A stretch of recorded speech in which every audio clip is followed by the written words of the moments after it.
All right, it's live now.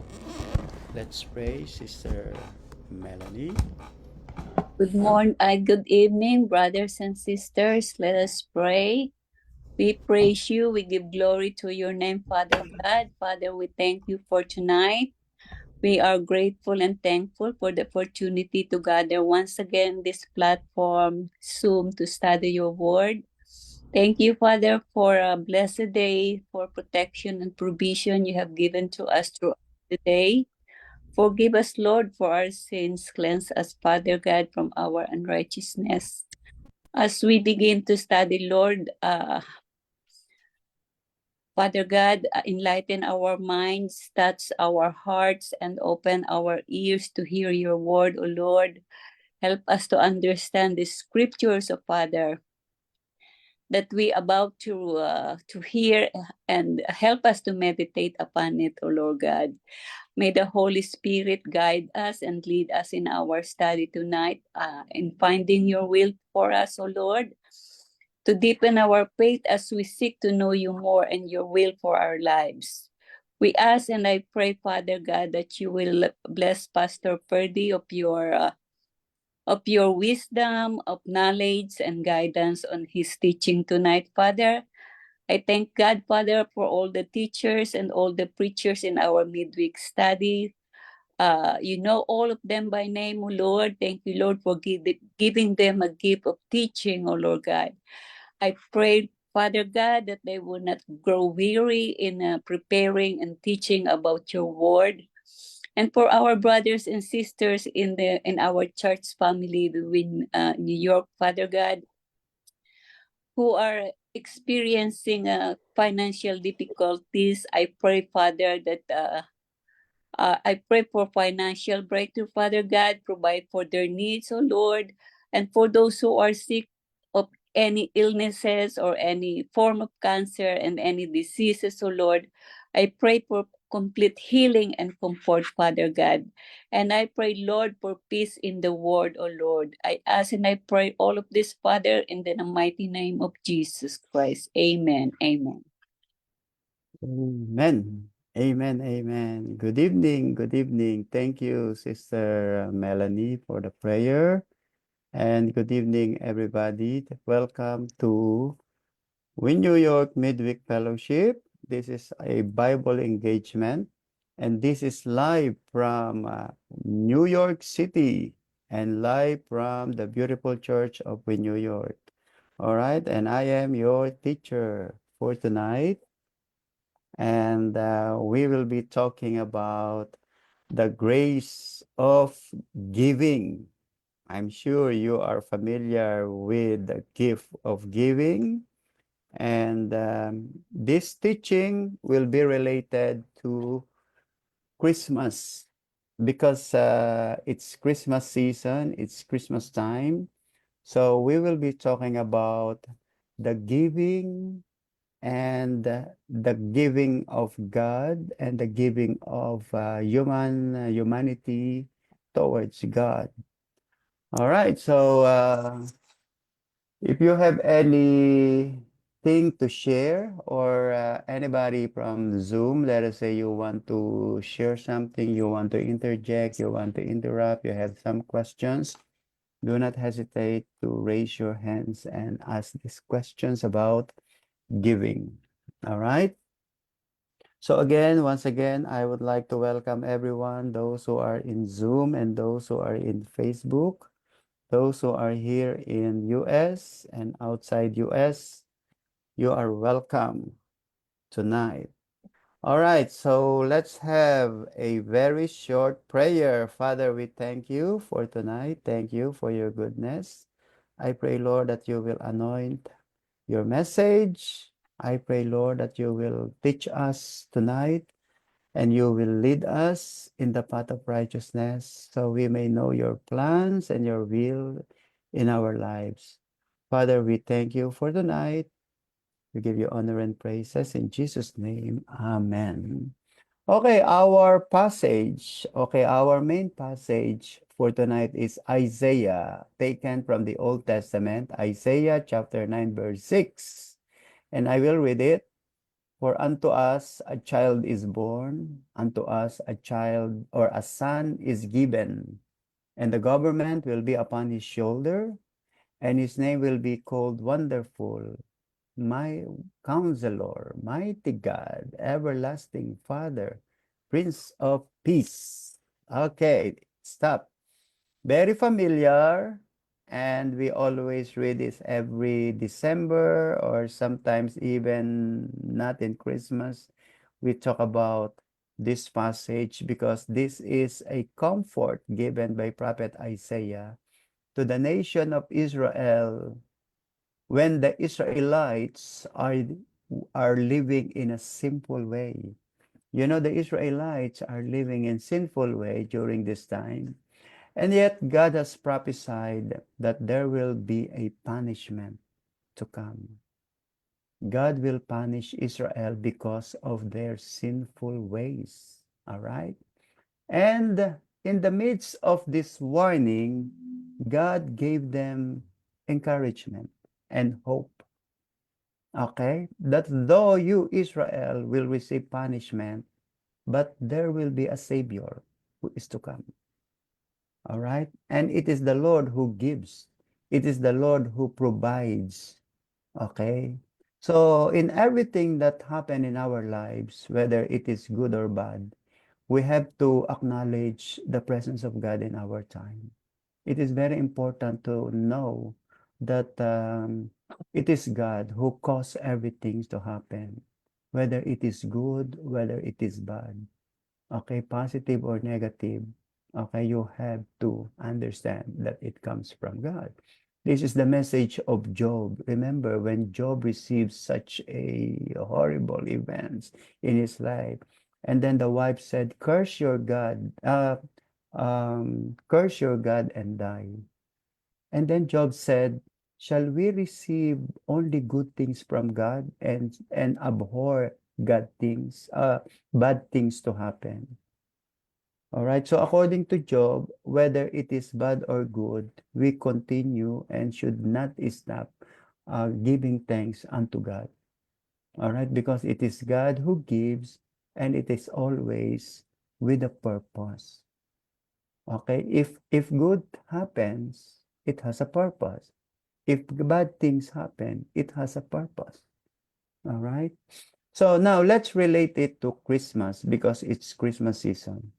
Christmas is a time of giving, and giving is an attribute of God. It is His nature. In the Bible, the first Christmas was marked by giving. God the Father gave His only begotten Son to His world as a gift. All right. So every year we always hear that God gives. God gave His Son. It is God who gives. All right. And it is always a challenge to us that when we hear the word God gives, okay, the challenge is how about you? What will you give to God back? All right. So now, according to our materials, however, commercialization has almost ruined Christmas with stores advertising gifts, food, toys, and many others. To many children, the spirit of Christmas is lost. Their attitude is to receive gifts instead of giving and honoring the Savior on His birthday. All right? So look at the last statement. How did the story of Christmas from the Bible is different from what many people tell today? I think many children didn't know and didn't realize the true meaning of Christmas. They know that it is Christmas. They knew that it's festives, holidays, celebration, okay, Christmas tree, Christmas lights, and other things. But they do not know the true essence of Christmas. Okay. And in fact, many people now are telling a different story about Christmas, which is very different from the real story that happened 2000 years ago. Okay. So tonight, let's talk about Christmas in the spirit of giving. Giving started from God. That is the nature of our God. In Acts 17:25, God Himself gives everyone life and breath and everything else.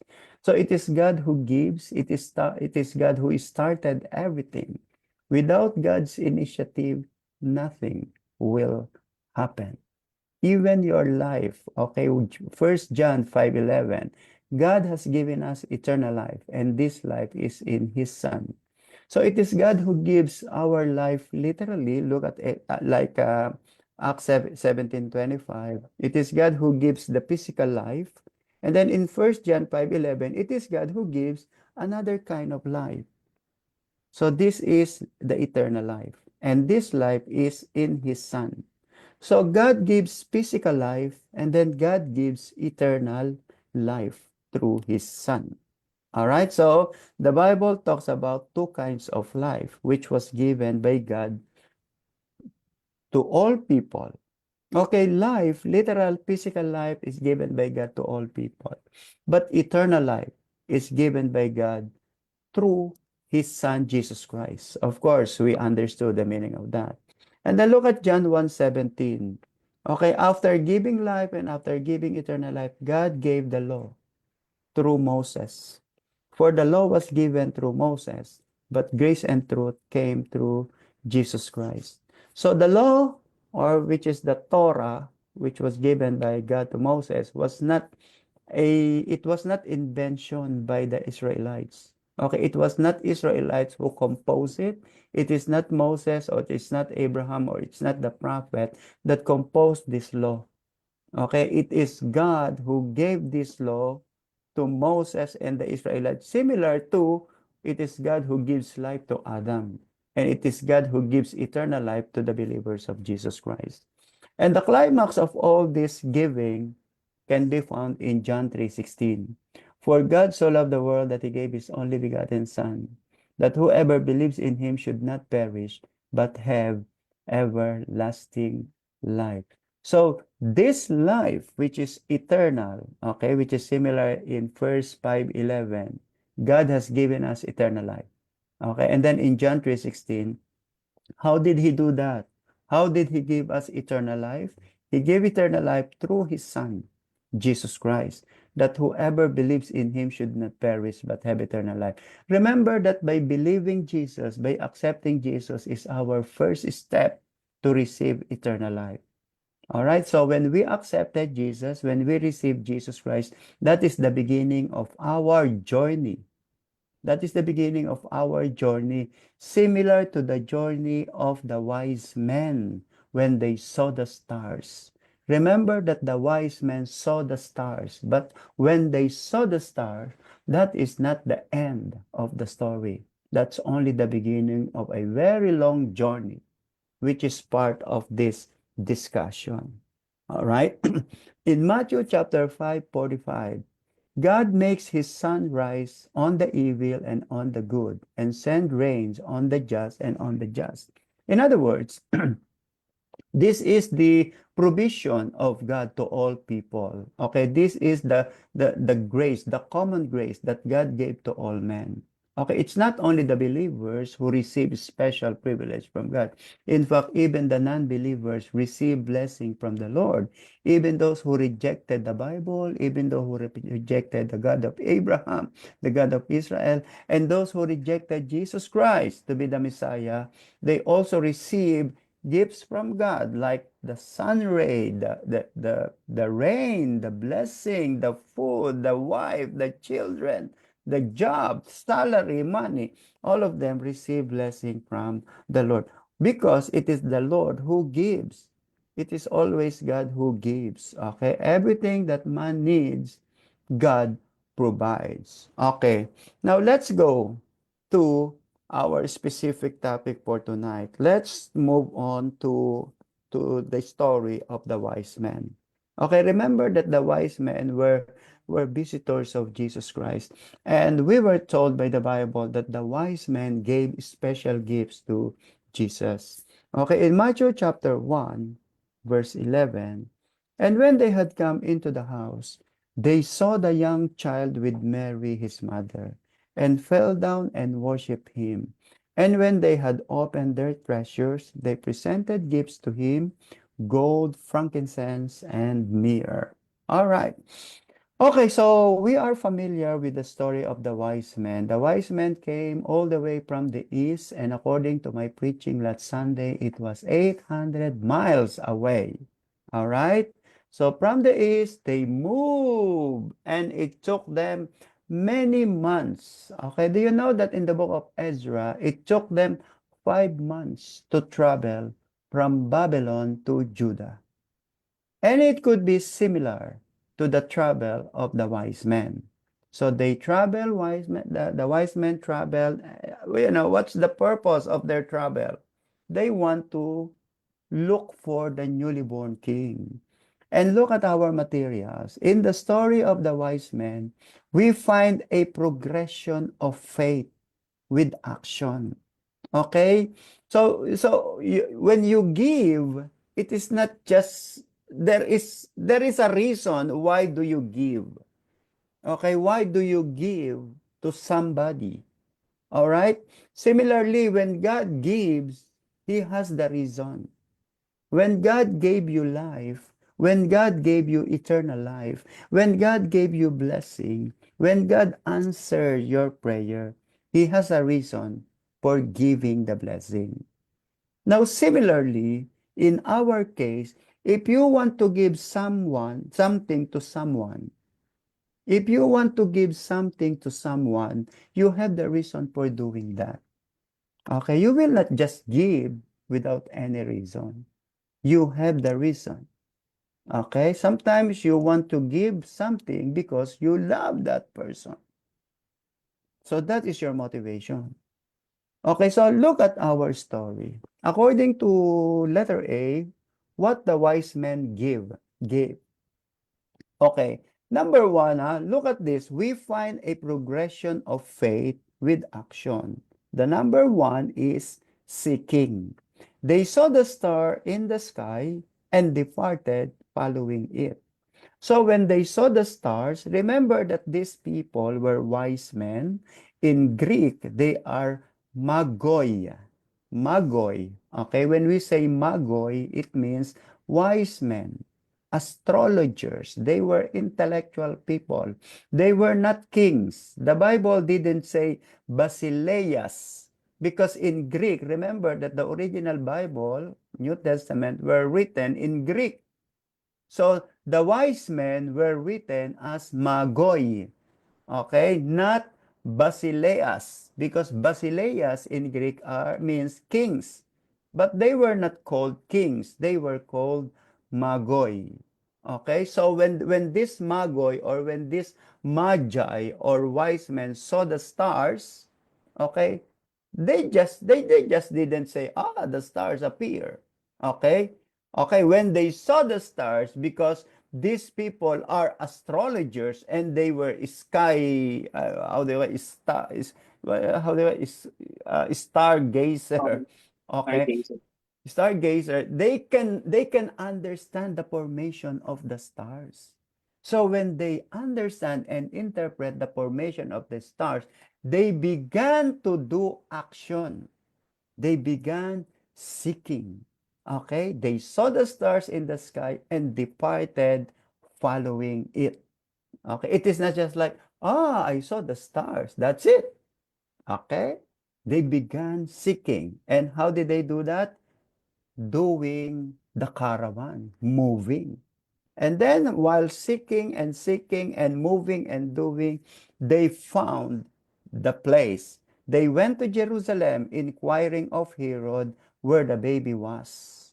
Okay, now according to Prophet Jeremiah 29:13, when you seek me, you will find me. If you seek me with all your heart. And I think this is what happened to many Christians who got born again. I believe even before you accepted Jesus as Lord and Savior, you're already seeking the true faith. You are not satisfied on what you have before. You have your religion before, but the problem is you are unsatisfied. You want to know more. You don't stop seeking. You don't stop moving until such time that you found what you are looking for. Similarly, this is similar. to the story of the wise men. Di ba? The wise men saw the stars, and then when they saw the stars, and because they knew, because these men were wise men and astrologers, they began to move. And then when they found what they are looking for, all right, look what is number 3, worshiping. Worshiping, they fall on their knees before the Savior in worship. So they start seeking, then finding, and then worshiping. So when they found, okay, they start to worship. Okay, so this is it. Okay, this is the king. This is the one that we're looking for. And then when they found, they worship, they fall down on their knees, and then they began to magnify the name of the Lord. And then that's not the end. They are ready to give their gifts. So when they began moving, they have already the gift in their hands. Okay? They will walk, they will move, they will find, they will worship, and then at the end, they will give their gifts. So without giving, the action of the wise men is incomplete. All right? Even though they sought, they found, they worship, but if they don't have gift, the action is incomplete. It means there is no fulfillment. Okay? And that is the same thing, I think, okay, in our life. Do you know when we say worship in Hebrew and giving and serving in Hebrew, it is only one word. It is obed. Okay, obed. The word obed in Hebrew could be worship or serving or giving. All right? So while you are serving God, you are also worshiping God. You are also giving up something to God. All right? So you are fulfilling 3 things when you began to serve God. You are worshiping, you are serving, and you are giving. You are giving of what? Of anything that you want to give to God. And in our case, well, we Christians, we are very familiar with that. So these are the gifts of the wise men. Okay? Someone gave gold, somebody gave incense, and another gave myrrh. Now we do not know. The Bible didn't tell us that there are 3 wise men. Okay? What we were told is that there were 3 classifications of gifts. Okay? The Bible didn't say that 3 wise men from the east came to Jerusalem. Okay? The Bible said wise men came from Jerusalem. How many? It didn't mention. Okay? But at the end of the journey, after worshiping Jesus, they began to bring down their gifts. Number 1 is gold, number 2 is incense, and number 3 is myrrh. Okay, well, maybe somebody will ask, why frankincense? Frankincense. Frankincense, it's only an incense from France, from Frank. Okay, because when the Bible was translated in English during that time, the most expensive incense in Europe is made in France. That's why they call it frankincense, but actually it is only incense. Okay, so the word franc is just like a brand name or made from. All right, but actually it's an incense. Okay, so gold symbolizing the kingship of this baby boy. So this is the King of Kings. He is not just a king, but he would be an emperor. Okay, he is not just a king, but he is the King of Kings. In fact, all kings will bow down to him. And then now that is a symbol. Gold is a symbol of King of Kings. Number 2, the incense. Incense is a symbol of high priesthood. He is not just priest, but he is high priest because he is the highest of all the priests. And we know what is the meaning of the priest. What is the ministry of the priest? Okay, the ministry of the prophet is just like you are delivering the message of God to the people. That's the ministry of the prophet. But the ministry of the priest is the opposite. Okay? The concern of the people, you will bring them up to God. That's the ministry of the priest, especially the high priest. That's why it is the high priest who accepted the offering of the people, and then the high priest will offer it unto God. It is the priest who works for that. So in case of Jesus Christ, all of our concern should be given to our high priest. What is your concern? Give it to Jesus because he is your high priest. Okay, that's why all of our prayers, according to Hebrews, all of our concern, all of our prayers, all of your cry are being handed over at the hand of our high priest. He is Jesus Christ. That's why when you pray, when you know that your prayer will be heard by God through Jesus Christ because he is our high priest. And that is the work of Jesus. That is the ministry of Jesus. So while Jesus is the King of Kings, Jesus Christ is also the high priest.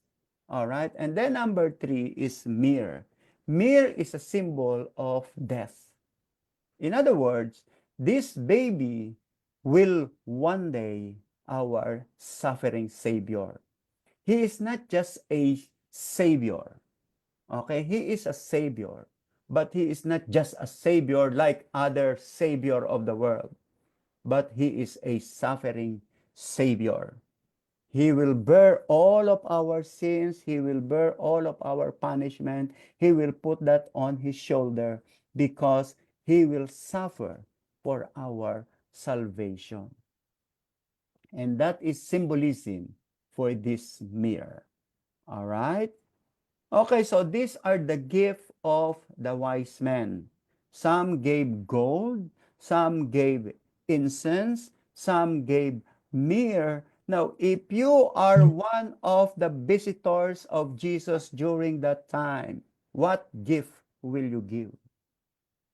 Let us say you are one of the spectators there, and then everybody brings their gifts.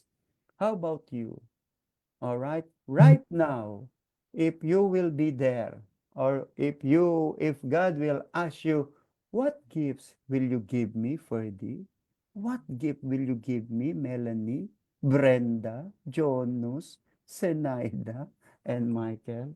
And those who are in Facebook, what gift will you give? All right. According to our materials, what we ought to give.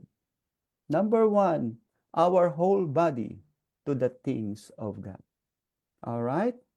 So this is number 1 suggestion of our material. Number 1, 1 Timothy 4:15. You don't have gold, you don't have incense, you don't have myrrh, you don't have silver, you don't have much money, but you can give yourself to God. 1 Timothy 4:5, give yourself entirely to them to the service, and that your progress may be evident to all. Okay, so this is the requirements of God. God is not impressed with material things, although if you give your material things to God, He will accept it. All right? But God is more concerned on all of you, yourself. Okay? That's why ourselves holy to the things of God. Number 2, our bodies. Romans 12:1, by the mercies of God, that you present your bodies a living sacrifice, holy, acceptable to God, which is your reasonable service. You know, in Old Testament time, you have to bring your lamb offering, goat offering, bull offering unto the high priest. Okay? If you want to give offering, let us say you have sinned against God and then you want to seek God's forgiveness, all you have to do is to bring your animal sacrifice. And it will be killed by the high priest or somebody else, and then it will be offered up unto God. Now, we can see that in the Old Testament, okay, you can see that God prevented Abraham when Abraham was about to kill his son Isaac at Mount Moriah. God said, "Don't do it, Abraham." And then Jephthah when Jephthah offered his daughter, remember that Jephthah said, "Lord, give me a victory, and then I will offer someone who will come to me first when I went back to my home."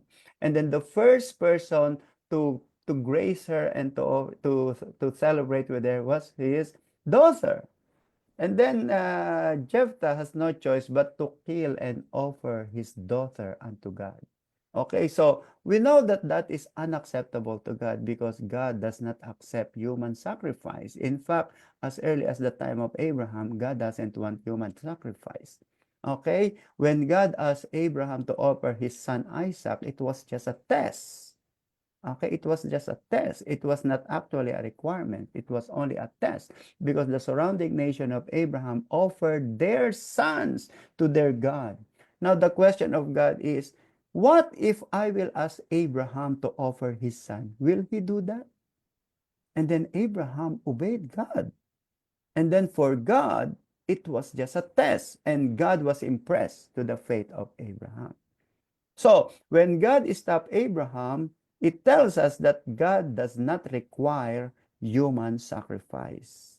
Now, Jephthah offered his daughter, and we know that it was not acceptable to God. Okay, now, there is a new kind of offering that God offered, and that God accepted. And you know what? This is the offering of Hannah. When the Lord, when Hannah offered her son Samuel unto God. And do you know what happened? Do you know what happened to that? Hannah offered his son um, Samuel unto the Lord, unto the service. Okay, he offered his son unto the service of the Lord in the tabernacle. And this is what God wants from us. God wants our bodies. Okay? That's why I said, by the mercies of God, that you present your bodies a living sacrifice similar to the bodies of Samuel, not similar to the body of the daughter of Jephthah. Okay, not similar to the offering supposed to be made by Isaac. That is not what I want. What God requires from us is the offering that Hannah made when he offered his son. Okay, when he offered her son Samuel unto the service of God. And this is what we are doing. All right, when we accepted Jesus as Lord and Savior, we started to offer and present our bodies unto the Lord because we want to make this body an offering. So when you serve God, let us say you are serving God in the church, you are serving God in the ministry, this is equivalent to presenting your bodies a living sacrifice, similar on what Hannah did for her son Samuel. Okay? So now we have two. Number one, give ourselves.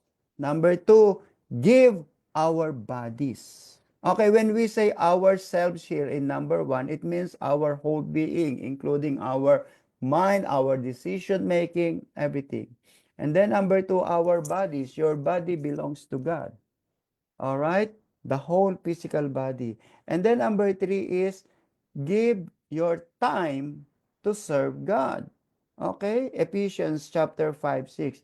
Make the best use of the time because the days are evil. You know, sometimes we spend more time in ourselves than our Lord. What do you mean by ourselves? Okay, so we spend more time we don't spend time with God. Okay, maybe we do not have prayer. We do not have, we do not read the Bible. Why? Because we do not have time. And where do you spend your time? To your job. Okay, you spend so much time in your job to the point that you have no more time to God. That's why you neglected your responsibilities, you neglected to serve God, because you almost spend all your 8, 10, 12 hours working and working and working. And then you have no more time to God. I'm sorry, Pastor. Pastor, I'm sorry. I have no time. Why? Because you spend all your life to something else. Number 4, okay? Give your ears to listen to God. Hebrews 2:1. We must listen very carefully to the truth we have heard, or we may drift away from it. Okay? Again, that's the same thing with time. That's why time is gold. Time is important. All right? So while you are using your time, you must use your ears to listen in the Word of God. And then number 5, devotion in prayer. Acts 6:4. But we will give ourselves continually to prayer and to the ministry of word. So, as we have said, this is, you do not have gold, you do not have silver, you do not have myrrh, you do not have incense, but what you have is your body. What you have is your service. Okay, similar to the little drummer boy. Okay, remember that the little drummer boy, it is a story of a boy who saw Jesus Christ when the Magi came. And then he said, I don't have gold, I don't have silver, I don't have myrrh, and I don't have incense. What I have is talent. I can play a drum so that I can make the baby boy Jesus Christ smile through my talent. That is the story of the little drummer boy. I don't have gold, I don't have money, but I have talents and skill that I can give unto the newly born king. All right, and then number 6 is give thanks for everything. Whatever happened, as I have said as part of my introduction, whatever happened, whether it is good or bad, okay, you have to give thanks to God because everything has reasons. Okay, there is reason why God did allow these things to happen. Okay, 1 Thessalonians 5:18. In everything give thanks, for it is the will of God in Christ Jesus concerning you. So it is the will of the Father. Okay, it is the will of the Father to give thanks always. To give thanks always, as I have said, whether it is good or bad, you need to give thanks to God always because that is His will. Okay, that is His will. That's why you really need to stretch your faith in time of troubles. All right. Number 7, give money to the Lord. 2 Corinthians 8:2. In the midst of a very severe trial, their overflowing joy and their extreme poverty welled up in rich generosity. For I testify that they gave as much as they were able and even beyond their ability. Entirely on their own, they urgently pleaded with us for the privilege of sharing in this service to the Lord's people. This is a story of the Christians in Macedonia. Macedonia is a very poor church. They are very poor church. It's a very small church. And yet, it was the Macedonian church that support the mission of Paul. Okay? Remember that Paul travels a lot. And yet, the church in Macedonia supported the ministry of Paul. Okay? While the Corinthian church and other churches are very rich, okay? The church in Macedonia are faithfully supporting the mission works of Paul. How did they do that? They give their money. All right. And I believe our church is very faithful to that. Okay. So these are the things that we should do. Okay. Remember that what we ought to give. We ought to give ourselves, our bodies, our time, our ears, our prayers, our thanksgiving, and our money. So there are 7 things that you need to give up unto God. All right? And now, how are we to give to the Lord? Number 1, how? Systematically. 1 Corinthians 16:2. On the first day of the week, let each one of you lay something aside, storing up as he may prosper, that there be no collection when I come. So when we say systematically, it means it should be done not one time. Okay? In fact, when you receive blessing, you have to give back what is due to God. Okay, and this is what we meant when says systematically. It's not only a one time that when you give, that's it. Okay, it's Regular. systematically. It is regular. Okay, in this case, it is weekly. Okay, and this is what we're doing here in our church. Unlike before, remember that when we were still in our former religion, okay, we don't give. Okay, if we give very, very little. Okay, we give very small because we do not know what was instructed by the scripture. Okay, but now that we are believers, okay, we have to follow it and then we have to share it with other people, especially the newcomers, because there are many newcomers who do not know how to give. In fact, some of the newcomers in our church for many years, they don't know how to do it. They even ask me, Pastor, what's the meaning of tithes? Okay. All right. Can you imagine they have been in the former religion, but they do not know the meaning of tithes. All right. Okay. So you give to God not only on during Christmas season. Okay. Okay. It's look at here. Number 2, be business-like in your giving and God will reward your honesty and morally. In other words, okay, if you are a businessman, you always invest. Okay, you want to expand, you want to invest, you want to have additional capital. You do this, and that is similar to our relationship with God. Okay, if you want to serve God, and you should not does not stop giving. You should not stop investing, because as you give unto the Lord, you are investing also for your second life. And that's the mistake of the rich man and Lazarus. Remember, the rich man was so rich, but he neglected and he forgot that one day he will die and God will check his account if you have made investment in your second life. That's their mistake. That's their mistake. And I believe this also mistake of many, many people. Okay. So when you give systematically, regularly. Number 2, proportionately. 2 Corinthians 9:6. But this I say, he who sows sparingly will also reap sparingly, and who is sow bountifully will also reap bountifully. Prior to the giving of the law to Moses, Abraham gave his tithe to Melchizedek. In time of law, God incorporated the giving of tithes in the law. In time of New Testament, Jesus did not oppose the giving of the tithes at the temple in Matthew 23:23. So let us follow the way of the Bible. 10% of income. And if you are willing, you can add additional amount as offerings. So if you are earning $1,000 a week, you know, what is the proportion of 1,000? If you are earning 4,000 or 2,000 or that is the meaning of proportionately.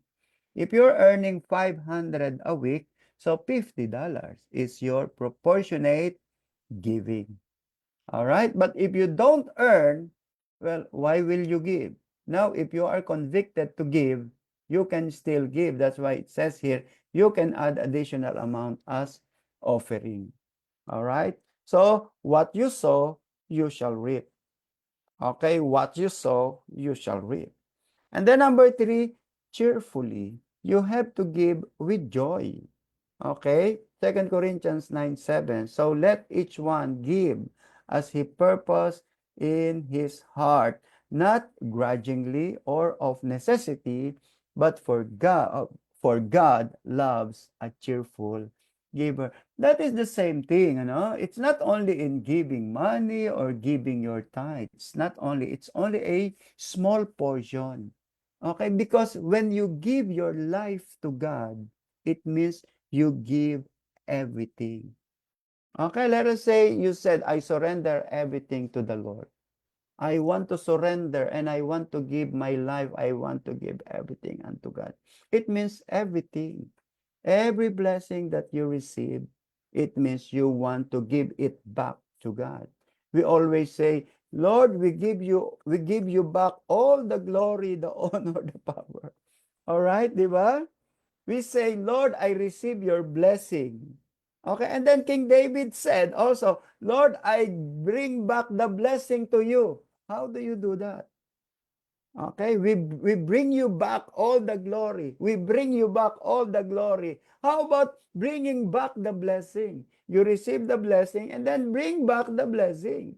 Not 100% blessing, but 10% blessing. That is the same thing in service to God. Di ba? So when you serve God in the church, you don't serve God seven days a week. You serve God sometimes on Sunday only. All right? Sometimes you serve God on midweek only. It's once a month. Okay? It depends. And yet many people are not giving everything with joy to God. Okay? Remember that giving is a privilege. Service is a privilege to God. It's not your duty. It's not obligation. So when you give your tithes, it is not your obligation. It is not that you are becoming generous when you give your tithes. Your tithes does not belong to you. Okay? When you say, I'm giving my tithes, no, it's not your money. It's not that you are becoming generous to God or generous to church, because that tithe does not belong to us. It belongs to God. You will become generous only when you make it double. When you make it 20%. The 10% doesn't make you generous. Okay? The 10% is is your duty, is your obligation. Okay, and then another more than 10% is making you generous. You are generous 1% if you will give additional 1%. Let us say instead of giving 10%, you make it 11%. So you are 1% generous. All right. Okay, so that is the meaning of cheerfully. So when you serve God, when you give something for God, when you help somebody, you have to do it cheerfully. Okay, not grudgingly. In Tagalog, napipilitan. Example, when you come on Wednesday, be sure that you are coming cheerfully. Be sure that you are serving cheerfully. All right, so that is the meaning of this. Again, when we say giving, it's not only material things. Giving means including yourself, everything. So when you give yourself to God, it means including your wallet, including your blessing. And then number 4 is sacrificially. 2 Corinthians 8:2, brothers and sisters, we want you to know about the grace that, okay, the grace that what is that? The grace that God has given to Macedonian churches in the midst of a very severe trial, their overflowing joy and their extreme poverty welled up in rich generosity. Can you imagine that? The people from Macedonia, they were poor, and yet with joy and sacrifices, they are willing to support the mission of Paul. Okay, overflowing joy. So their money is not overflowing, but it is their joy that is overflowing. Okay, and their extreme poverty welled up in rich generosity. Praise God for that. Okay, praise the Lord for that. So God measures give by how much is left, not by how much we give. God sees the heart of the giver rather than the size of the gift. Let us, with gladsome heart of love, give to the Savior. All right. So, number 5, okay, give as Christ gave. So that is number 5. Okay, so number 1, how are we to give to the Lord? Number 1, systematically or regularly. Number 2, proportionately. Number 3, cheerfully. Number 4, sacrificially. And number 5, as Christ gave himself. 2 Corinthians 5:15. He died for everyone so that those who receive his new life will no longer live for themselves. Instead, they will live for Christ who died and raised for them. All right. So Jesus Christ died for everyone. Okay. And those who receive Jesus Christ should not live for themselves, but should live for Christ. This is an encouragement of Paul to the Corinthians. He said that if you are a follower of Jesus Christ, your concern should no longer be your life on earth. Your concern is your life in Christ. Okay, your life in Christ, not your life in this world. Okay, because we are still living in this world. And the temptation of the world is still very, very strong. Okay, and then Paul said, all you have to do is to live not according to the ways of the world, but according to the ways of Jesus, because Jesus Christ gave himself for us. So in return, you have to give your life to Christ. All right? He gave everything that he had, even life itself. And I believe this is what the born again believers doing.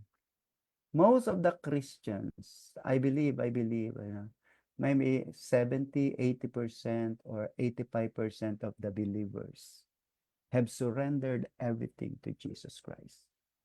And I believe God is very happy on what many of the believers around the world are doing for his kingdom. Of course, we are not perfect, but God knows the attitude of the hearts of these believers. All right? And then the rewards of giving. My brother and sister, there is a reward. All right?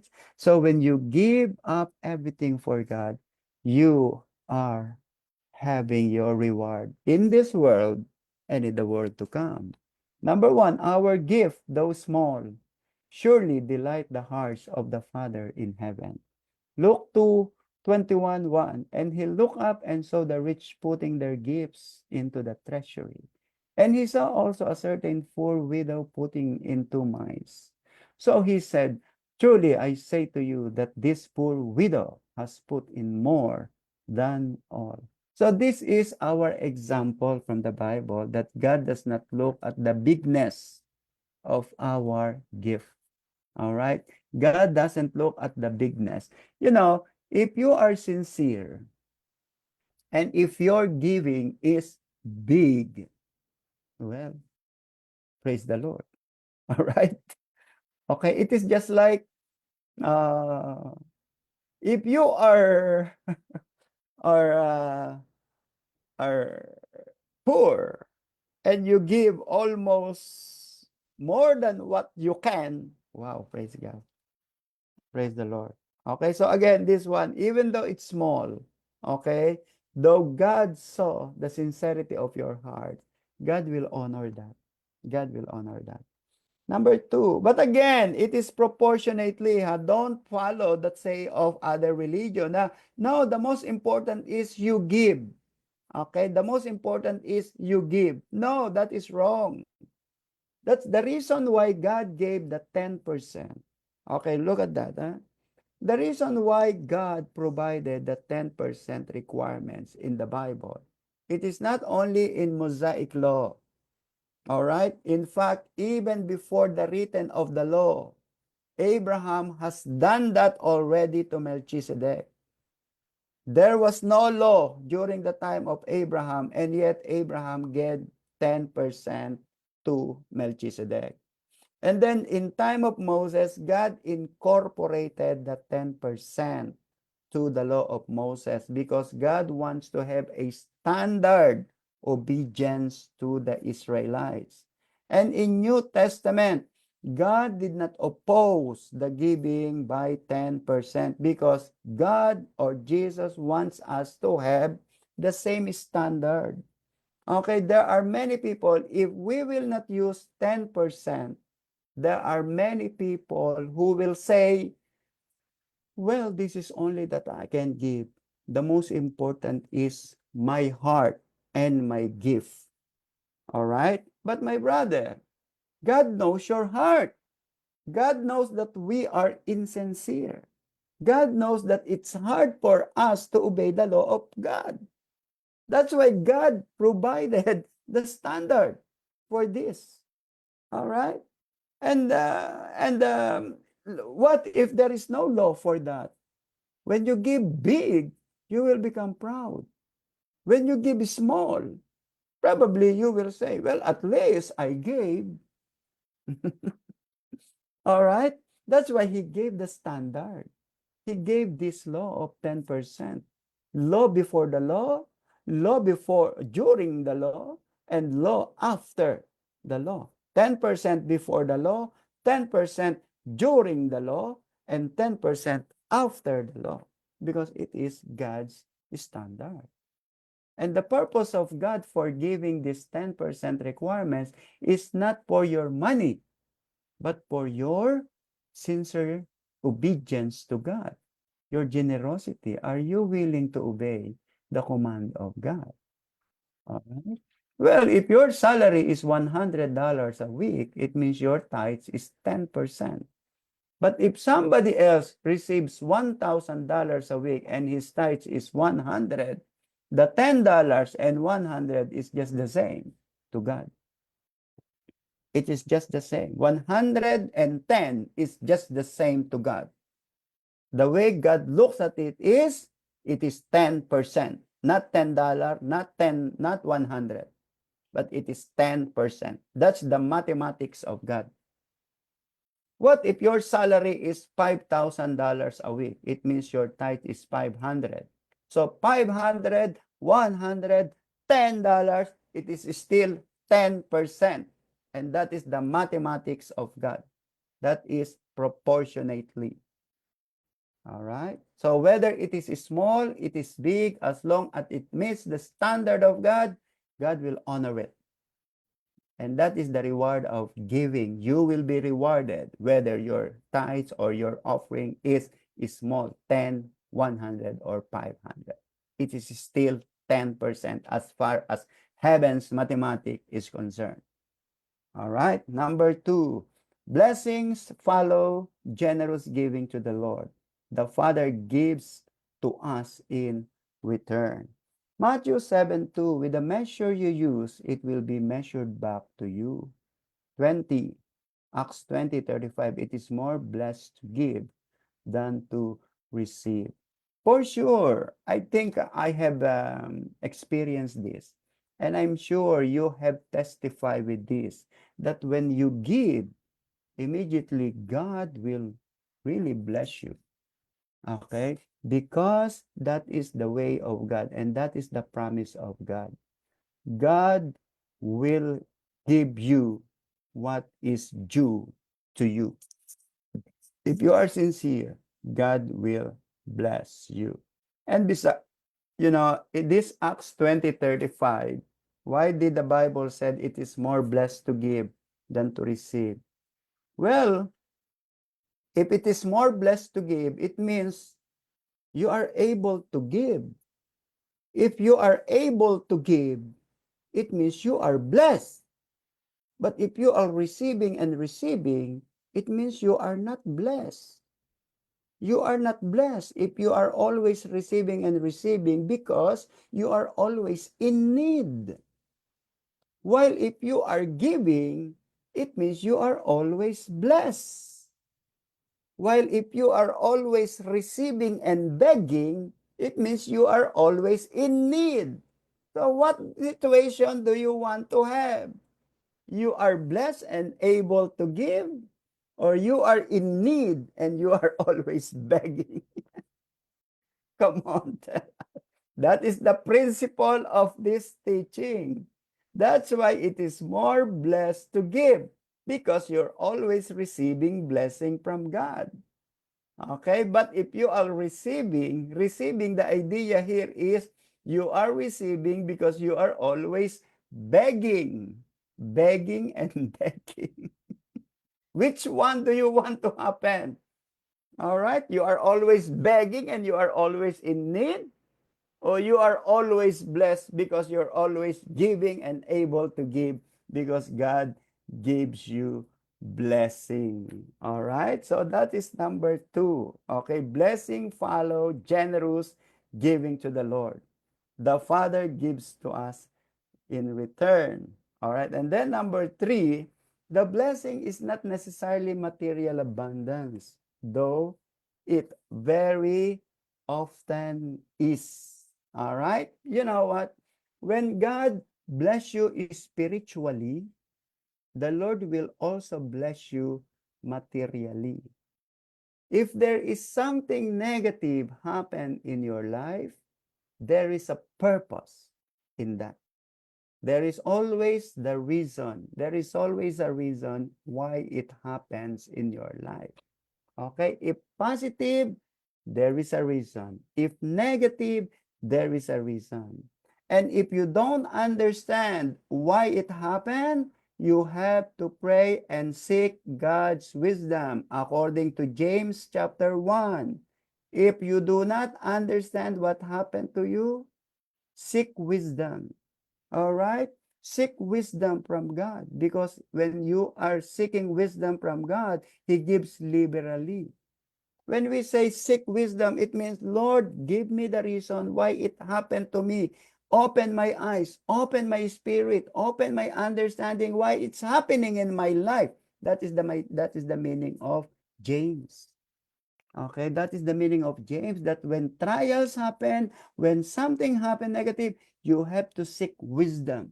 The wisdom is God will open your eyes so that you may understand and what solution and how will you handle it properly. All right. So in here, the blessing is not necessarily material abundance. 1 Samuel 16:7, for the Lord does not see as man sees, for man looks at the outward appearance, but the Lord looks at the heart. Matthew 6:20, but lay up for yourself treasures in heaven. You know, sometimes material blessing is not, it's not only material. I mean, blessing is not only material, because God gives you, you know, when you travel, let us say you travel to one place to another, and there is no accident happen, there is no negative thing that happen, that is a blessing. It's a blessing. So when we finish our, last Sunday, we have we have service, and then we have men's fellowship, we have women's fellowship. Can you imagine? We were able to complete all the activities on Sunday without anything that happened. That's a blessing. We're all joyful. We're all happy. It's a blessing. It's really a blessing from God. All right. So take it joyful, take it as joy when these things happen, especially when our plan has been materialized, when everything that we plan has been completed. We have to give thanks to God for that spiritual blessing. Look at your heart. Okay, look at your heart. You don't have problems now. Okay, you have, everything is very peaceful in your life. You have material blessing, you have money, you are able to travel, you are able to do this, you are able to buy this. Okay, so that is blessing.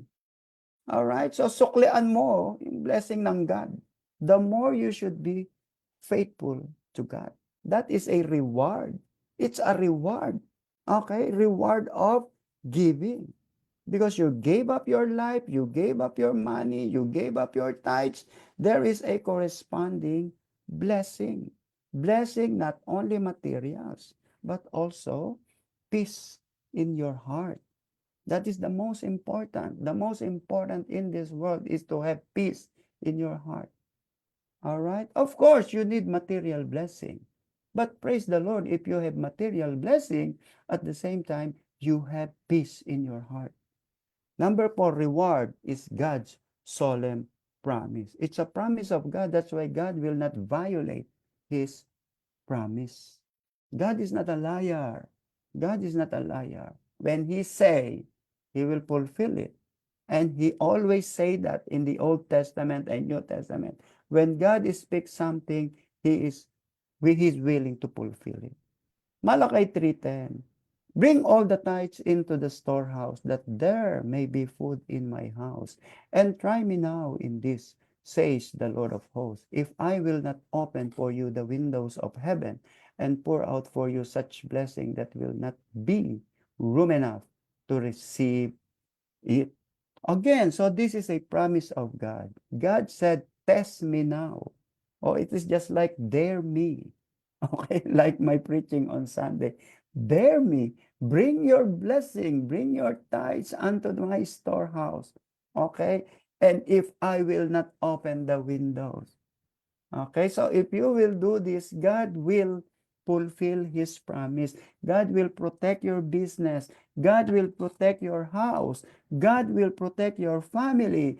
God will protect your job. God will protect you wherever you go. If you are in the plane, in the train, in the bus, in the taxi, He will protect you because He will cover you because you are faithful to give what is due to Him. All right? That is a promise of God. That is a promise of God. He will protect your health. He will protect you from accident. He will protect you from bad elements of the society because that is His promise. All right? Unlike the non-believers will invest and then it will go. The non-believers will save and then it's gone. The non-believers will work and work and work, and then nothing happens to their investment because there is no protection from the Lord. But for the believers, we are always covered because of the promise of God. That is a reward. It is a reward promised by God to His people. And you have to claim it. You have to believe it because God is faithful to His promises. And that is always my reminder to God. Lord, I am your child. Lord, I am your son. Bless this, bless this, bless this, bless your people, bless the ministry, bless the members of this church. That is my prayer. To whom should we give? To whom should we give? Give to the Lord's storehouse. Bring all the tithes into the storehouse, that there may be food in my house. Where is the storehouse? Of course, our church. All right? That is self-explanatory. Okay? When you commit yourself to church, when you commit yourself unto the service, unto the ministry, that is our storehouse. Again, in the storehouse, you have to give regularly, systematically, faithfully. Number 2, okay, give to the needs of the church and worship. Okay, give to the needs of the church and worship. That's the same thing in storehouse. Acts 2:44. Now all who believed were together and had all things in common, and sold their possession and goods and divided them among us as anyone had need. But we don't have to sell all our houses and just to give it to the church, all right? The requirements of the church is 10%. That is a demand, okay? And remember that 10% does not belong to you. It belongs to God. Okay, that's why we have to have the fear of God. The fear of God is obeying God faithfully. Faithfully. Do not just give. Okay, do not just give. This is my calling to everyone. Do not just give. Give according to the standard of God. If you are not giving your 10%, there is something wrong in you. All right, that's why you need to give what is due to God. When we say give what belongs to Caesar and give what belongs to God. If you are giving your tax to the government and you are not giving your tithes to God, you are not following the commandment of the Lord. Number 3, give for the furtherance of the gospel. Philippians 4:15. You Philippians know also that in the beginning of the gospel, when I departed from Macedonia, no church shared with me concerning giving and receiving, but only you. So again, this is additional church that supported mission of Paul, the Philippians. Okay? And also the Macedonia. They are very faithful in supporting the mission. Now, maybe some said, well, the church is rich. Yeah, but it's not your problem. Your problem is obey the command of God. Okay? Your problem with, yeah, you cannot say to God, Lord, I did not give my gift because the church is rich or the church is this. Again, it is not our concern because this is not ours. The money is not ours. It belongs to God. Okay, it belongs to God. Remember that God said, let not the money will turn to curse. Don't allow your money to, it's a blessing. God bless you. Okay, it's a blessing. So when you have the blessing, give what is due to God. Because if you will not do that, God will curse your blessing. According to Malachi chapter 3. God will curse the blessing. All right. Give to the poor and needy, to the orphans and widows. James 1:27, pure and undefiled religion uh, before God and the Father is this, to visit orphans and widows in their trouble and to keep oneself unspotted from the world. That's the reason why we are supporting some missions, because we want to give to some not so rich church or those who are planting churches. Actually, we have done great things like when we start doing our mission in Massachusetts, in Maryland, in Chicago, in Georgia, we spend lots of money for starting a ministry in those places. Okay. And this is the last slide is praise God, is how much should we give? Okay, so we've been talking about this. Number 1, giving 10% of your income to your local church. Malachi 3:10, bring all the tithes into the storehouse, that there may be food in my house. All right, so again, there are some members who do not give their tithes in their local church in US, but they're giving their tithes in other countries. All right, say in the Philippines or in Jamaica or in Haiti or in other. Why will you do that? Okay, okay, you have to give your tithes to your local church. And then how about those other churches that you think that you have burden? Well, you have to, if you have really a burden, you should give them not your tithes, but your offering. Okay, your tithes is for your local church, for your storehouse. Okay, but your offering, if you have a burden to other churches in other places, that is an offering.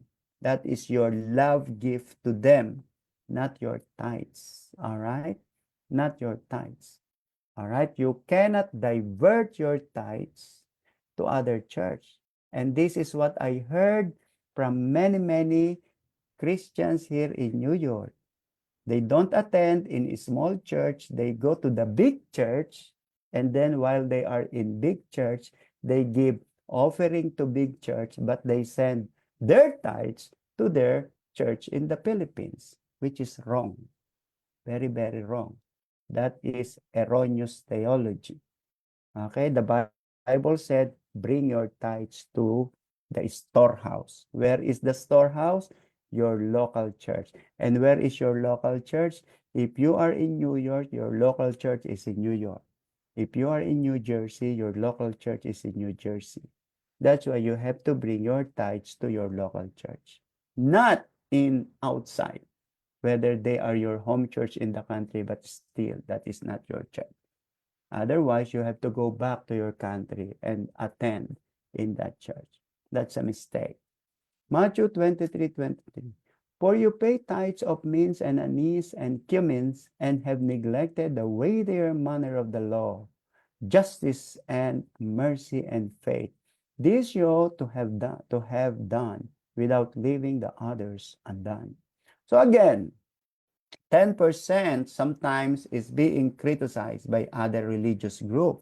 They said Jesus Christ did not ask the Christians to give their tithes because 10% is only in Mosaic law. But no, the Bible didn't say that. In fact, even before the Mosaic law, in time of Abraham, there was no law. All right. Abraham gave the tithes to Melchizedek. All right, now here, Jesus Christ, okay, here, Jesus Christ, okay, approve the giving of 10% in the New Testament period. Now, if we do not give our tithes, how much will you give? Are you willing to give 25% of your salary?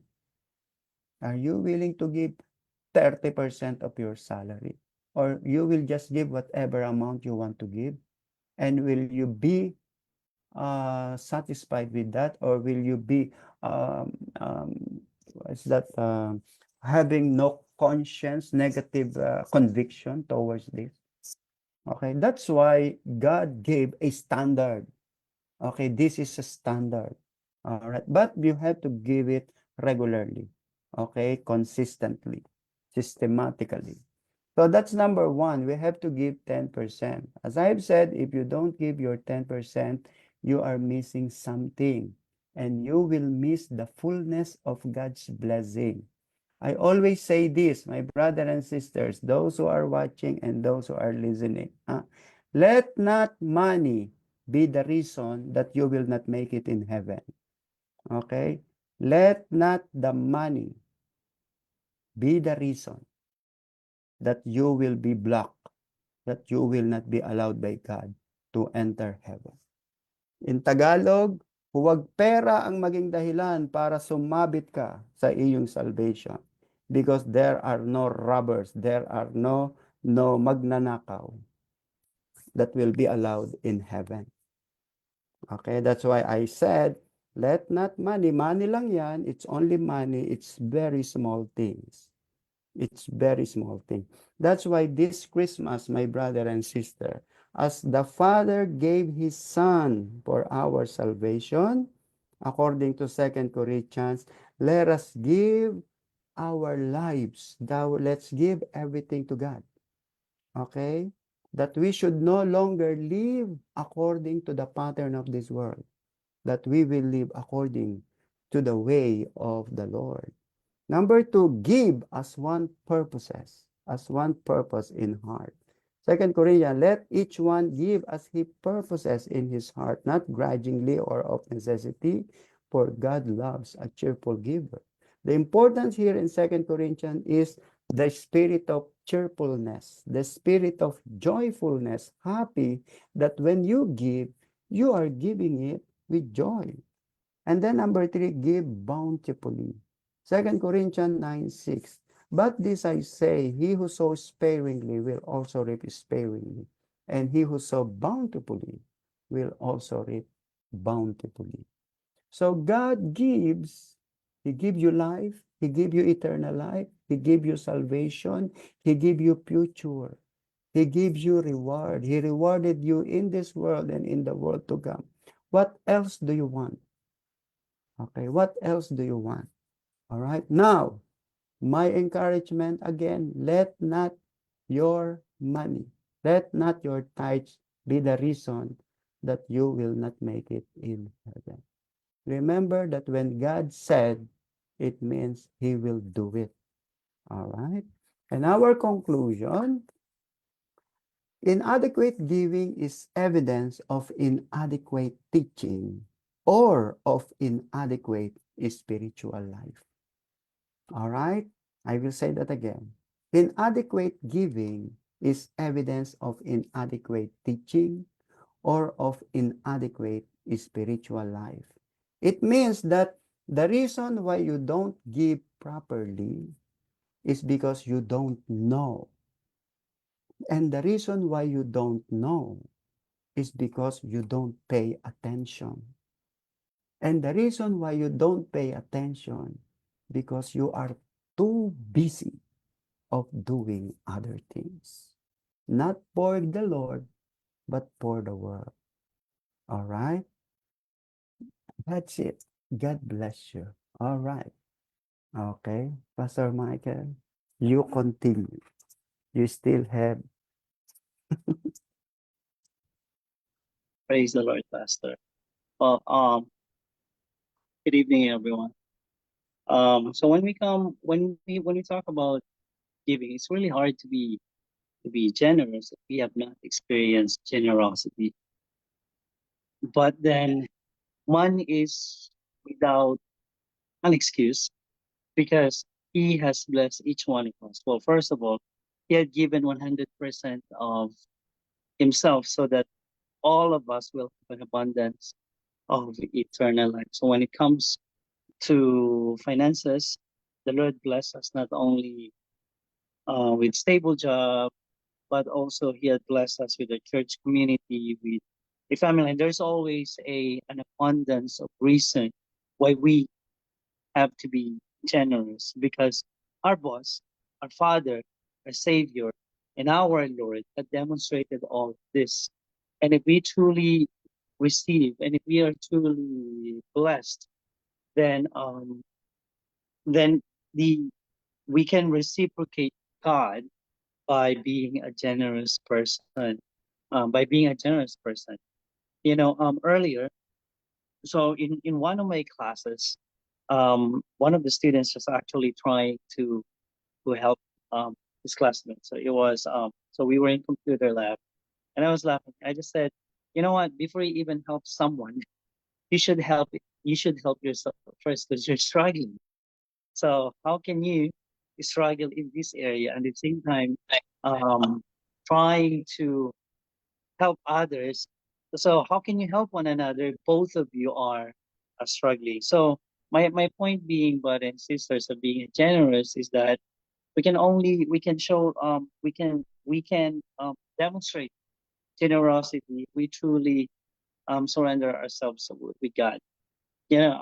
We've been there, and it also requires willingness to be generous of time to pray, time to worship, because sometimes we get so distracted so easily, especially if we place our phone in a very strategic location, we put it under our pillow.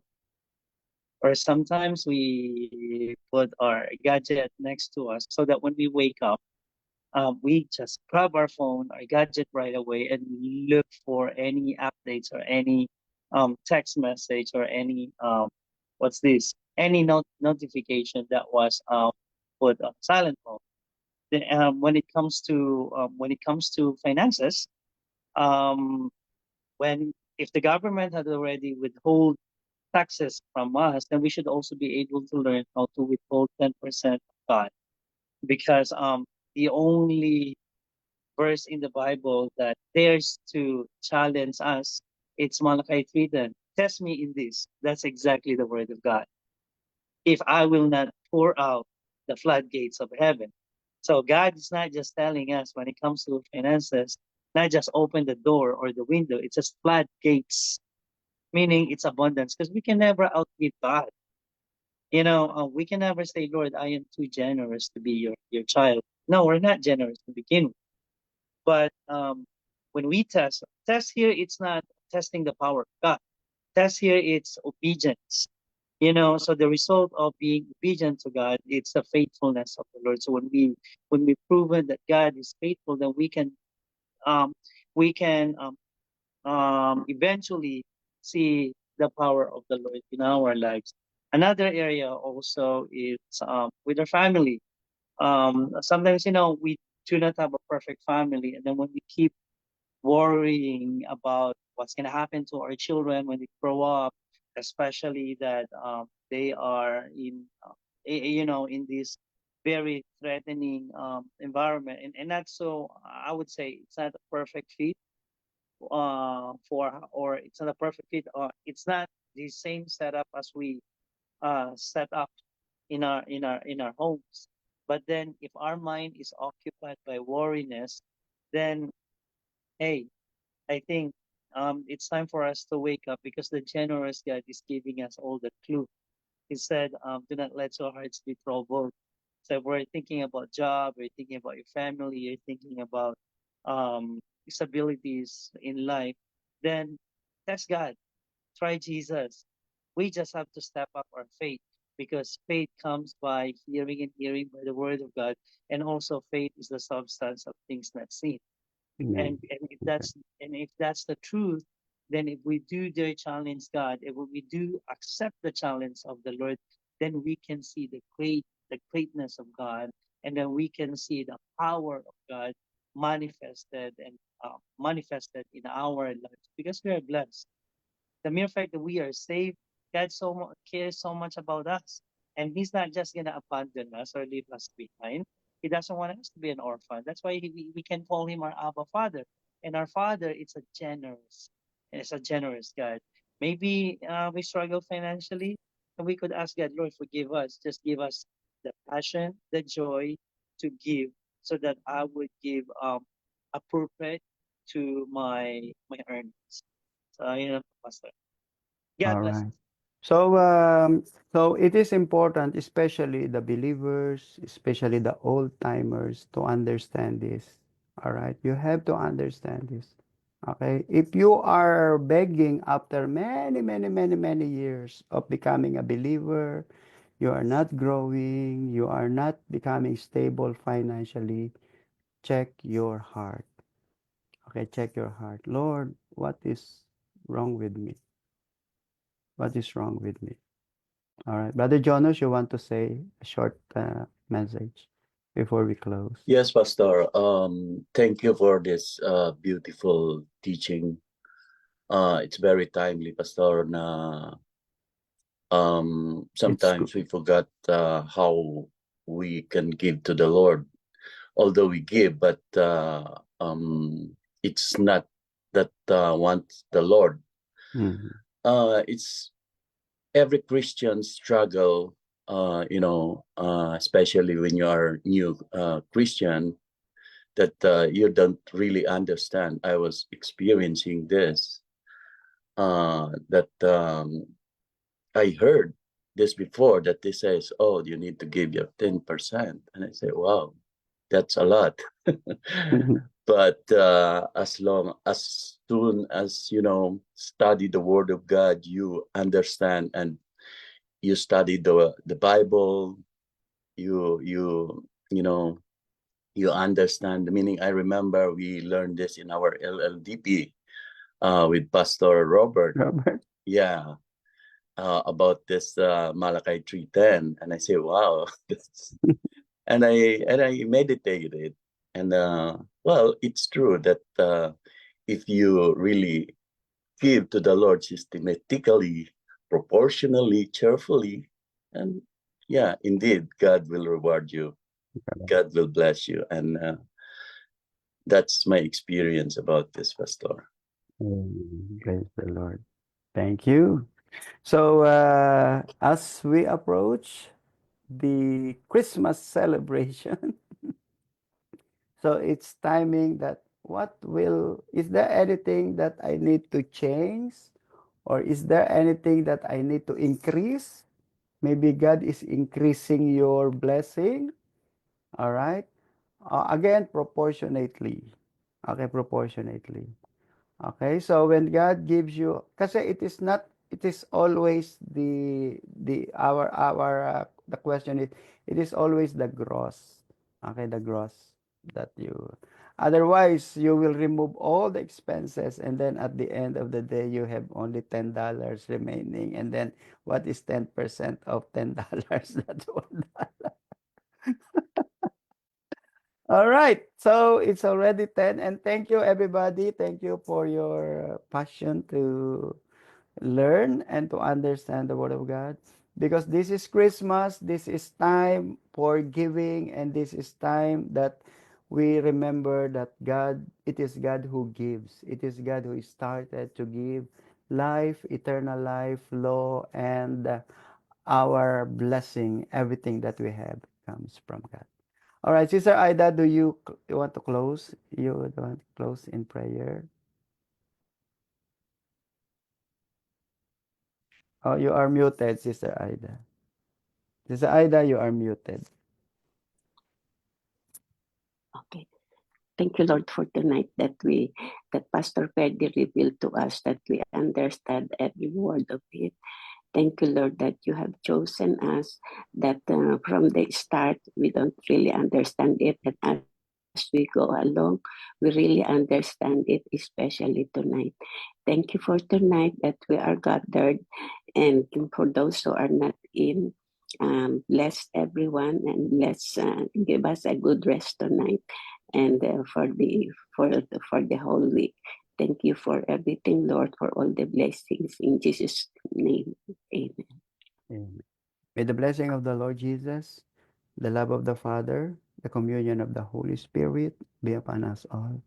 Go in peace in Jesus' name. Amen and amen. Amen. Okay, let's have one already. 1, 2, 3. Yes. All right.